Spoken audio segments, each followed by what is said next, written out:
During the summer, chums, I was lucky enough to go into a wonderful historic public house. Now you're going to be I can see you're already thinking, Neil, you're outside that pub all the time. You're an absolute lush. But as many of you know who watch the show, and I mentioned this before, I don't drink, but I'm fascinated by old traditional pubs. It doesn't really matter where they are in the United Kingdom. I like it because, you find some excellent ones in Northern Ireland, and you find them in Scotland and Wales. And these are inns that, people have travelled miles of years ago, stopped there overnight, and suddenly now these very quaint out the way places. And you think, wow, incredible really when you think. What I like about them also is they throw up so many different and interesting stories. And earlier this year, as you know, when it was hot, do you remember? Ooh, yes. Well, when it was hot, I was lucky enough to go filming inside the brilliant Sherlock Holmes pub just off Trafalgar Square in London, right? And I didn't realise that they got this wonderful little room, and it was all dedicated, and it's all part of the Sherlock Holmes Society, where there's little bits of paraphernalia and scripts and books and all sorts of artifacts about the famous we forget he's fake, right? Fake detective created by Sir Arthur Conan Doyle. But what was interesting is someone got in touch with me who used to work at the pub many, many years ago, and they shared this wonderful story about a much-loved president of the United States of America. And I just wanted to share this one with you. As ever, let me explain. Morning, good to see you. Nice, we'll have a double wave. Nice to see you today, chums. Thank you so much as ever for joining me wherever you are. When you go into London, this is the thing that I would say to people, there's some wonderful, amazing tourist things, but do look behind the scenes, as it were, because this is, to me, where the interesting factor bits are. And the Sherlock Holmes pub, as I say, it's been there years, over 200 years or something.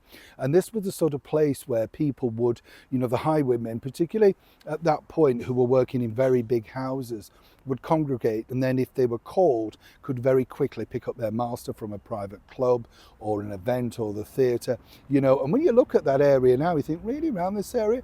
But you can understand how this was. A gentleman called Jim, yes, I think there's a whiskey called that, isn't there? He got in touch, and he had a marvellous story, as I said, and I thought I'd share this with you because he worked at the pub, as I say, many, many years ago as a barrel man. And these are the guys, of course, that look after the excellent beer. Nowadays, most of it, I worked in bars, as you know, and most of it is now electric where you press the thing. But still, they've got many of the traditional pumps. And to get that beer, you really know how and should know how to tap a barrel. I learnt it, trust me, very hard. Yeah, rolling the barrel. No wonder you get a bad back when you're older, but you know what I mean. And so he did all of that. And he said that one night he was in the bar and he was doing all the work in weather, and he noticed these people in the far corner of the pub. And they were all sort of like wires, and this is in the 80s. And he thought, what's that? He said suddenly the door opened, and in walked the President of the United States with his wife, Nancy Reagan. And he sort of did a double take, because nobody had warned them, so this was the idea.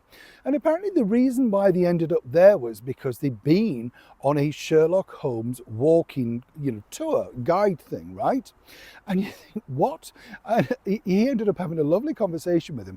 You have to remember, this is the 80s, so people couldn't get pictures the way that we can today. You get your phone out. Oh, can we get a picture? Now you can do that. You had to have a camera, as everybody knows. And so consequently, apparently, they had this lovely conversation with Ronald Reagan, the then President of the United States, who was over here, of course, visiting the Queen, and no doubt the sitting Prime Minister at the time, the Right Honourable Margaret Thatcher. And apparently the conversation came to, and this is what Jim told me, that, Ronald would have very much liked to have been in one of the Sherlock Holmes films. But apparently he didn't want to be Sherlock or Dr. Watson. And I said, oh, right. He said, oh, no. He said he wanted to be a baddie, because he said he'd always been cast in all the movies that he'd been in, the big Hollywood things, as a bit of a secondary heartthrob, all that sort of stuff. And he thought if he could redo it, and sort of come back at that. And he said his fascination with Sherlock Holmes really started from there. Somebody had sent him a book, he got really into the stories, and every time people like Basil Rathbone and Nigel Bruce made another movie, apparently he would badger his agent, but nobody would believe that Ronald Reagan either could play a baddie or Or indeed, would they really cast him as a baddie? So consequently, he didn't become the baddie in the Sherlock Holmes movie. What he did become, of course, is the President of the United States. It's not a bad payoff though, is it? And as Jim said, lovely man, courteous, polite, absolutely divine. He said, and he bought a round for everybody in the bar that night. So if you were one of the lucky people in the bar of the Sherlock Holmes that night, some of you may not know that the President of the United States bought you a drink. But either way, what a lovely story. And thank you, Jim, for sharing it. Neil Sean, Kensington, London.